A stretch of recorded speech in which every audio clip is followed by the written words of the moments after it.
Buenas tardes, hermanos. Buenas Buenos días a tardes. todos ustedes. Es un gusto, ¿verdad?, estar nuevamente aquí con ustedes en esta tarde, en este momento, en este día tan especial, ¿verdad? Gracias a Dios por este día. Le damos la bienvenida a nuestros amigos que nos visitan. Es un gusto tenerlos aquí con nosotros, ¿verdad? En esta tarde, hermanos, vamos a meditar en un mensaje, ¿sí?, que tiene por título, ¿verdad?, Confiando en Dios en medio de la adversidad. Y le voy a pedir que me acompañe a abrir sus Biblias allá en el libro de Hechos, capítulo 12, versículo 1 al 17. Vamos a abrir nuestras Biblias en Hechos, capítulo 12, versículo 1 al 17.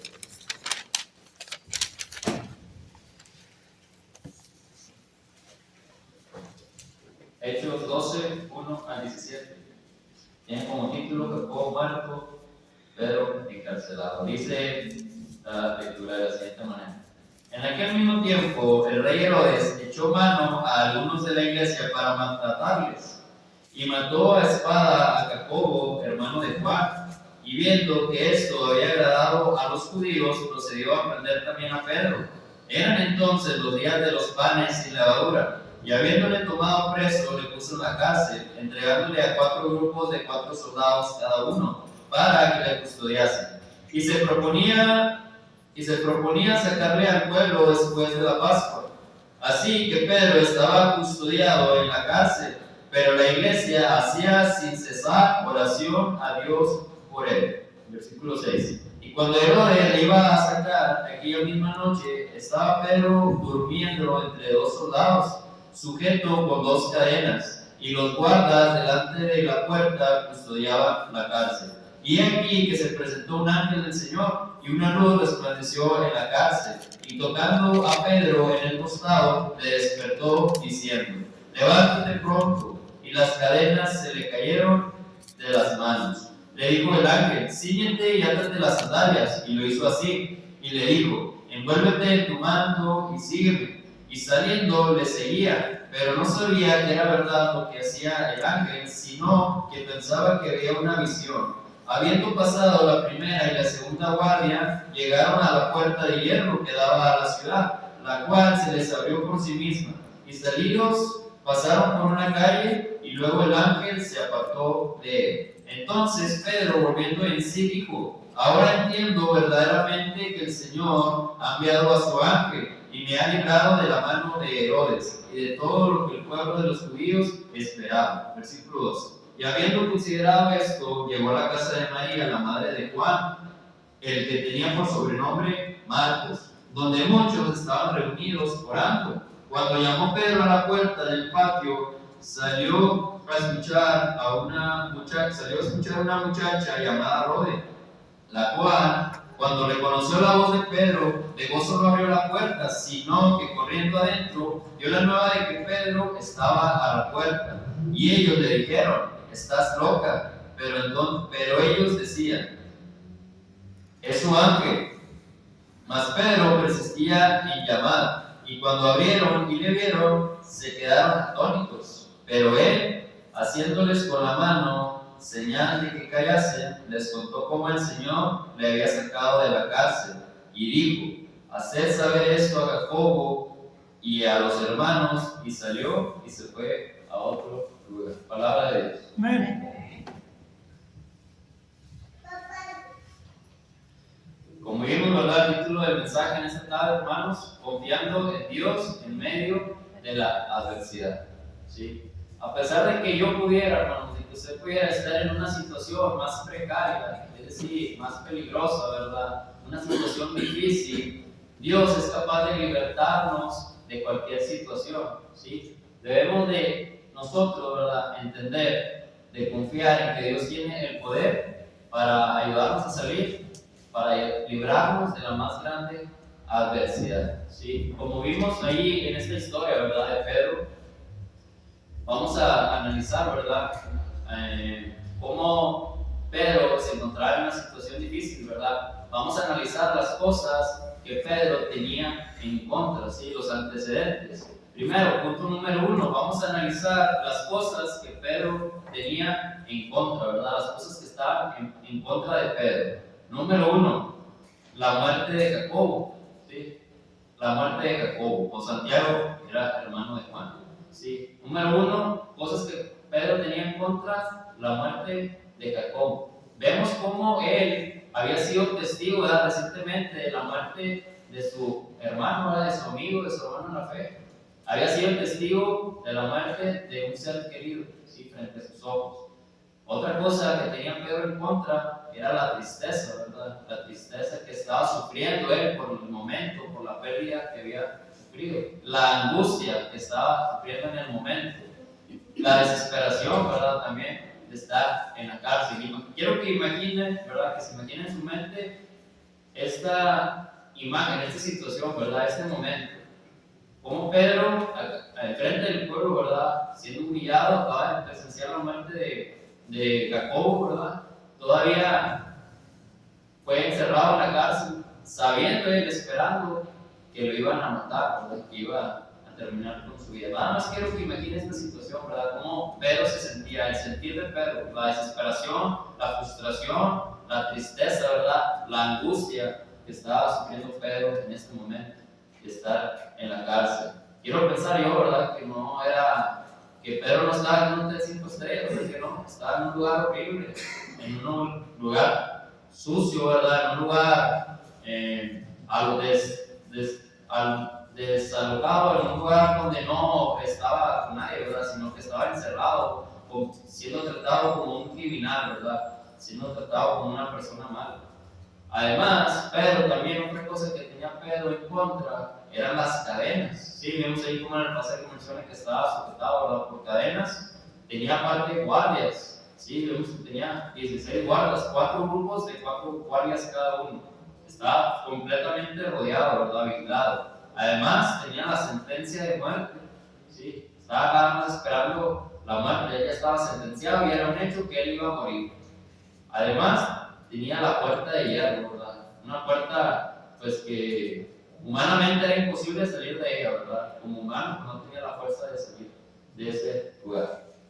Hemos visto las cosas que tenía Pedro en contra, ¿verdad? Pero ahora vamos a analizar las cosas que Pedro tenía a favor. Fíjense, de las cosas que Pedro tenía a favor, hermanos, era número uno, que la iglesia oraba. Vemos ahí en el pasaje, ¿verdad?, que la iglesia oraba, pero no solamente oraba, sí, no solamente hacía oración por orar, sino que dice que era una oración ferviente. La iglesia estaba orando fervientemente por Pedro. En la Biblia, hermanos, la palabra ferviente significa apasionado, intenso, ¿verdad?, ardiente y de todo corazón. Esa es una oración ferviente. La iglesia está orando apasionadamente, intensamente, de todo corazón. Dice en 1 Corintios 5:17, orar sin cesar. ¿Verdad? Vemos el ejemplo que estaba poniendo la iglesia, una oración apasionada, ¿verdad?, una oración de todo corazón. Además, Pedro tenía a favor el ángel. Vemos ahí como en el pasaje, ¿verdad?, dice que se le apareció un ángel. En el versículo 7, acompáñenme ahí en la lectura, dice: y aquí se presentó un ángel del Señor, y una luz resplandeció en la cárcel, y tocando a Pedro en el costado le despertó diciendo: levántate pronto. Y las cadenas se le cayeron de las manos. Esta situación, este momento, hermanos, fue una liberación milagrosa, ¿verdad?, para Pedro. Un ángel del Señor dice que se le apareció, ¿verdad?, y lo liberó de ese lugar donde él se encontraba, quitándole las cadenas y guiándolo hacia afuera de la ciudad, ¿verdad?, pasando los guardias, pasando toda esa seguridad con la que estaba él rodeado, y ya una vez estando libre, ¿verdad?, fuera de las calles, ya libre de todo peligro, ¿verdad?, dice que el ángel se desapareció. Analicemos esta situación, ¿verdad? Cómo Pedro, ¿verdad?, estaba en una situación humanamente imposible, era difícil para él salir, ¿verdad?, de este lugar. Él ya estaba contra todo pronóstico, ya estaba perdido, ¿verdad? Estaba a punto de morir, llevaba todas de perder. Pero vemos cómo la iglesia oraba por Pedro, cómo se le apareció este ángel, ¿verdad? Además, Pedro tenía un lugar a donde llegar, hermanos, que este lugar era la casa de María, la madre de Juan. Dice en el versículo 12: y habiendo considerado esto, llegó a casa de María, la madre de Juan, el que tenía por sobrenombre Marcos, donde muchos estaban reunidos orando, ¿sí? Pero tenía un lugar a donde llegar. Él sabía que cuando al salir de ahí podía llegar a la casa de María, ¿verdad? Él sabía que lo iban a estar esperando, él sabía que había gente preocupada por él, que lo iba a recibir. Además de las cosas que tenía Pedro a favor, es que Pedro tenía un propósito a cumplir. Es decir, que todavía tenía algo que hacer. Versículo 17, fíjense lo que dice ahí, acompáñenme en la lectura, dice: pero él, haciéndoles con la mano señal de que callasen, les contó cómo el Señor le había sacado de la cárcel. Y dijo: haced saber esto a Jacobo y a los hermanos. Y salió y se fue a otro lugar, ¿verdad? Pedro no se quedó ahí con ellos. Y dijo: ya, hasta aquí llegué, hasta aquí terminé. Si no, él tenía todavía que seguir ahí a predicar, ¿verdad? Tenía que seguir llevando el evangelio por todo el mundo. Y además, hermanos, de las cosas que tenía Pedro a favor es que tenía la providencia de Dios, ¿sí?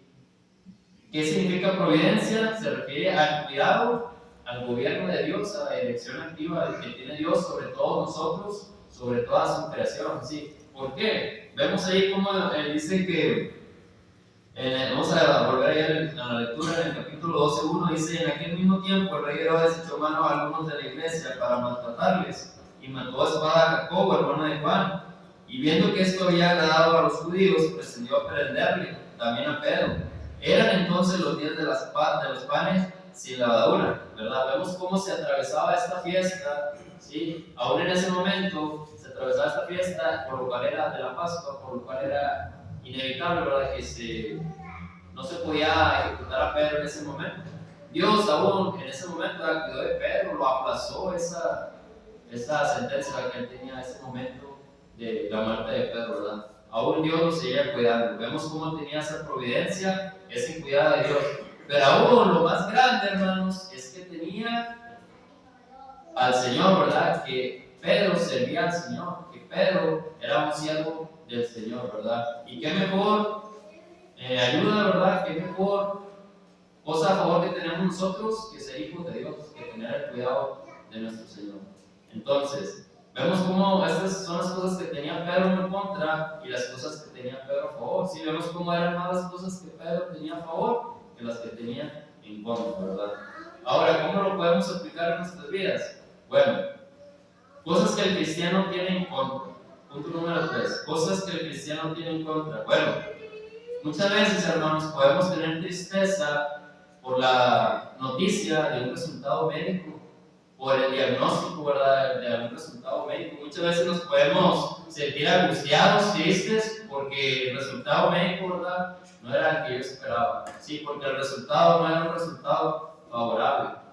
También podemos sentir desaliento por los problemas en nuestro hogar. Sí, podemos sentir problemas porque nuestros hijos, nuestras hijas, nuestra esposa, nuestro esposo no quieren nada con Dios. O también podemos sufrir problemas matrimoniales, ¿verdad? Etcétera, etcétera. También podemos sentir como cristianos, ¿verdad? Cosas que tenemos en contra, podemos sentir desilusión porque vemos que las cosas no se dan como nosotros queremos. Muchas veces podemos estar atravesando algún problema, ¿verdad?, en nuestras vidas, a lo mejor algún problema económico, a lo mejor podemos tener un plan, ¿verdad?, y no sale como nosotros queremos, no se dan las cosas como nosotros queremos. Bueno, pues a veces sentimos que está todo en nuestra contra, ¿verdad? Podemos sentir desesperación, incluso hasta depresión, porque las cosas no mejoran, porque las cosas no mejoran en nuestras vidas. Yo creo que muchos hemos estado frustrados, nos hemos sentido desalentados, ¿verdad? Nos hemos sentido tristes, deprimidos, porque las cosas no salen como nosotros queremos, porque las cosas no mejoran. A veces hay momentos en nuestras vidas donde nos pasa una rachita, ¿verdad?, de cosas malas, de cosas negativas, tenemos un problema y después del problema viene otro problema y viene otro problema, ¿verdad? Muchas veces nos podemos sentir tristes, ¿verdad?, deprimidos, desalentados, porque las cosas no salen como nosotros queremos, porque las cosas no mejoran. Bueno, esas son las cosas que nosotros podemos tener en contra, hermanos, como cristianos. Pero vamos a ver ahora las cosas que tenemos a favor. Fíjense, una de las cosas que tenemos a favor es que alguien siempre está orando por nosotros. Santiago 5:16 dice: confesad vuestras ofensas unos a otros y orad unos por otros para que seáis sanados. La oración eficaz del justo puede mucho. En la Biblia, hermanos, la palabra eficaz significa tener el poder o la capacidad de producir un efecto sobrenatural, de lograr un propósito divino y lograr un cambio profundo, especialmente aplicado a la palabra de Dios, la oración y el Espíritu. Sí, esa es la oración eficaz. Además, tenemos un lugar a donde llegar, a donde refugiarnos, así como lo dice Pedro, ¿verdad? Que en este caso es la iglesia. Siempre tenemos un lugar a donde llegar, que es la iglesia. Recuerde que la iglesia no es el edificio, ¿verdad? La iglesia somos nosotros, somos los miembros, ¿sí? Somos cada uno de nosotros. Además, también, hermanos, lo más grande es que nosotros servimos al Señor. Fíjense lo que dice Romanos 8:16. Dice: el Espíritu mismo da testimonio a nuestro espíritu de que somos hijos de Dios. Afirmando aquí, hermanos, el Espíritu Santo va en nosotros, confirma internamente nuestra adopción y relación con Dios como sus hijos. Este testimonio es una certeza interna, no una voz audible, que nos asegura que nuestra identidad y nuestra herencia en Cristo, un gran consuelo en medio de las pruebas, como lo muestra el contexto del capítulo 8. Y vamos a analizar este versículo de Romanos 8:16. Dice: el Espíritu mismo no es otra persona o algo externo, sino el Espíritu Santo quien testifica. Da testimonio a nuestro espíritu. Esta frase es una convicción interna en el corazón y alma del creyente, de una seguridad profunda. Y que somos hijos de Dios confirma nuestra nueva identidad y nuestra relación familiar con Dios.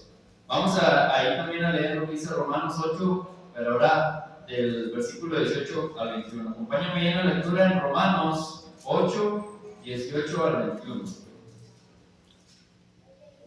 Romanos 8, 18 al 21 dice: pues tengo por cierto que las aflicciones del tiempo presente no son comparables con la gloria venidera que en nosotros ha de manifestarse.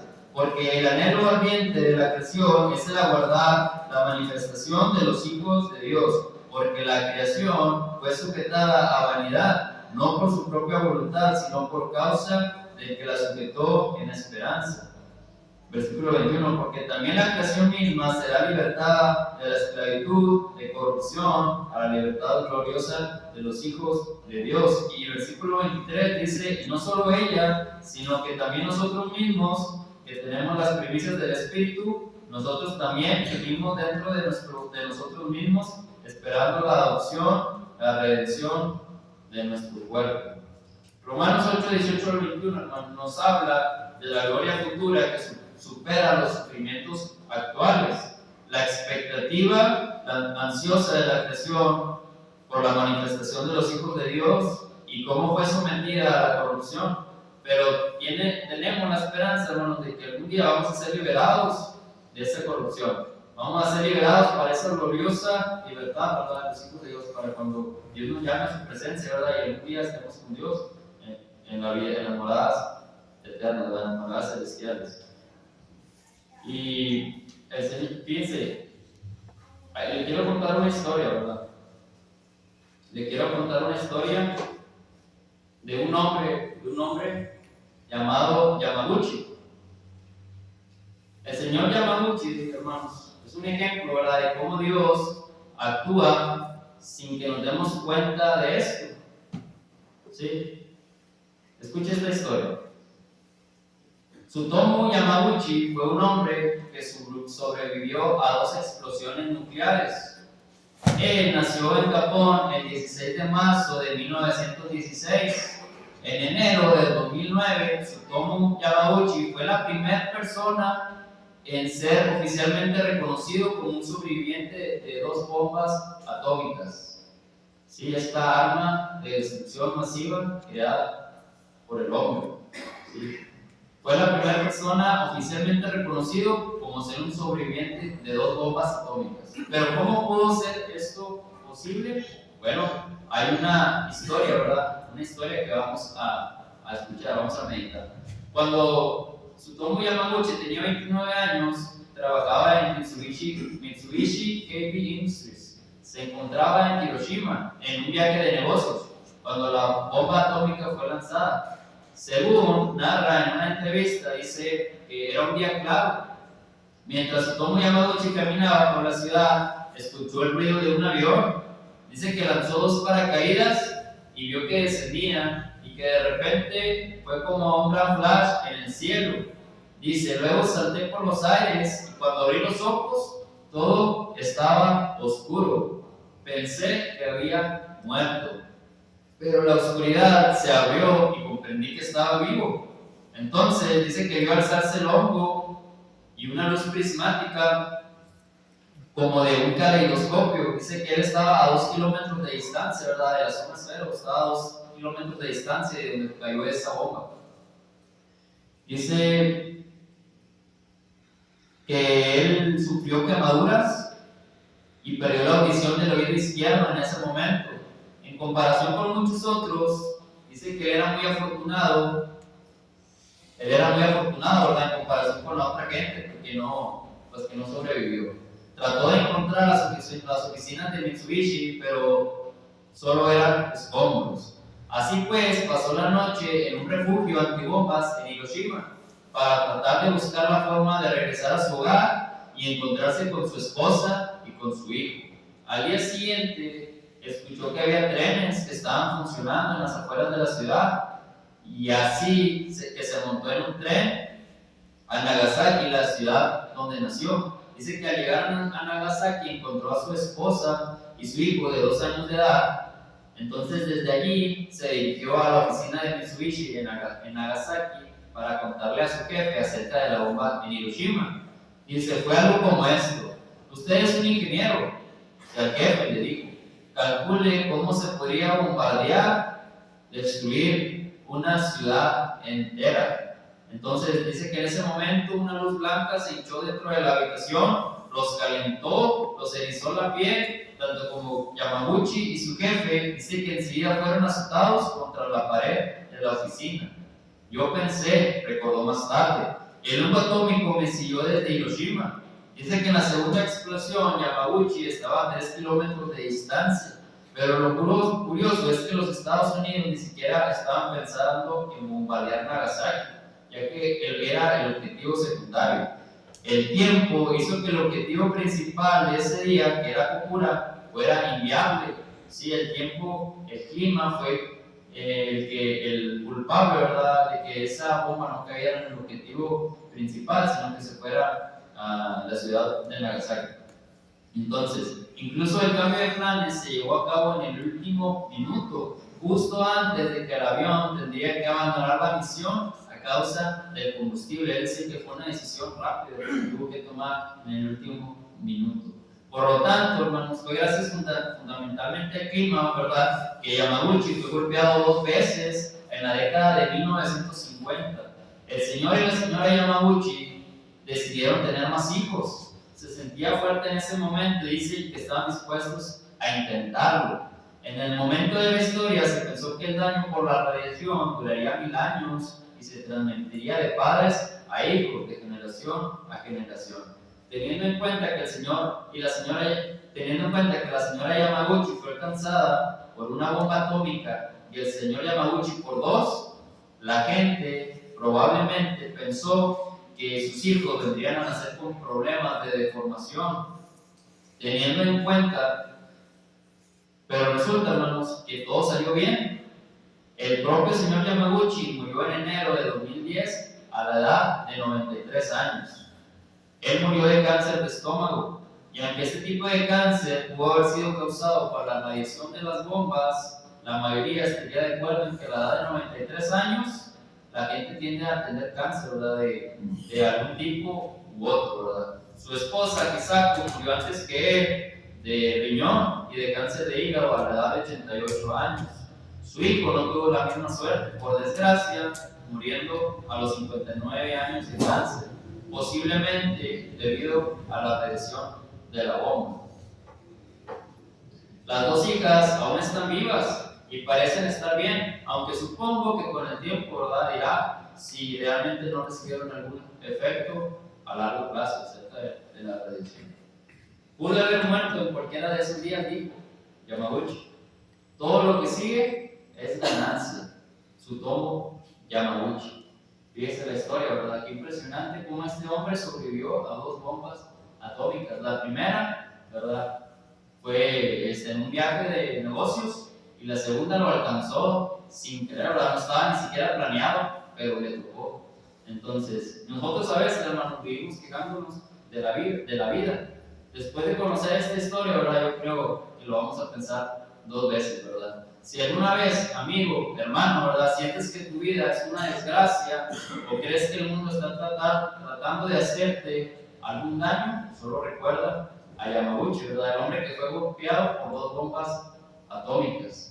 Tsutomu Yamaguchi nació el 16 de marzo de 1916 y volvió a nacer el 6 y el 9 de agosto de 1945. Murió el 4 de enero de 2010. Conclusión. Recuerda, amigo y hermano, que Dios es capaz de liberarnos, de liberarte de de la más grande adversidad, ¿verdad? Por más grande que esta sea, así como lo hizo con Pedro. Vimos cómo Pedro está en una situación en la que su destino ya había sido dictaminado, ¿verdad? Él solamente estaba esperando a la muerte. Pero cómo Dios lo libró, ¿verdad?, de una situación que era humanamente imposible salir de ella. Dios lo libró. Dios obró en su vida. ¿Sí? Pero solamente recordemos, ¿verdad?, también que no fue por obra de la casualidad, ¿verdad? También la iglesia se oraba fervientemente por él, ¿verdad? Por eso es la importancia de la oración, ¿verdad?, de orar unos por otros. Y así también como lo hizo con Yamaguchi, ¿verdad?, que lo salvó de 2 bombas atómicas, ¿verdad?, de la arma de destrucción masiva jamás creada por el hombre, ¿verdad?, de la arma más poderosa, ¿verdad?, jamás inventada. Bueno, pues este hombre, esta historia, ¿verdad?, nos muestra que Dios nos puede salvar de cualquier adversidad, ¿verdad? Y no solamente una vez, ni dos, ¿verdad?, sino muchísimas veces. Así como Dios fue capaz de librar a Pedro, ¿verdad?, y a esta persona Yamaguchi de esta situación, Dios es capaz de librarte a ti, amigo y hermano, de cualquier situación, ¿verdad? Pero si lo puede hacer contigo, ¿verdad?, lo puede hacer contigo también si es su voluntad. Dios te puede ayudar también a ti, ¿verdad?, si es la voluntad, ¿verdad? Pero imagínense, ¿verdad?, que usted en algún momento le digan le den la noticia, ¿verdad?, que pues tal vez su vida ya está a punto de terminar. Sí, platicando ahí con mi abuelo, él dice que él estuvo a punto de morir, ¿verdad?, por una enfermedad. Dice que el médico le dio solamente 4 días de vida. Y eso fue hace casi un año, ¿verdad? Y él, gracias a Dios, aquí sigue con nosotros, ¿verdad? Entonces, es increíble, ¿verdad?, cómo Dios puede obrar, ¿verdad? Aunque el médico diga una cosa, ¿verdad?, aunque el médico te diga una cosa, para Dios no hay imposibles. Para Dios no hay imposibles. Porque Dios es el creador, es el médico de médicos, ¿verdad?, Señor de señores. Y Él tiene el poder para salvarte de cualquier problema, de cualquier enfermedad. Pero lo importante es que tengamos a Dios en nuestro corazón. Y amigo, esta es la invitación, ¿verdad? Si nos visitas en esta tarde, si aún no has aceptado a Cristo en tu corazón, si aún no has aceptado a Cristo como tu Salvador, ¿verdad?, y has entregado su vida, esta es la invitación, ¿verdad?, en esta tarde, para que pases y te pongas a cuentas con nuestro Dios mientras cantamos el himno. Dios les bendiga, hermanos. Amén.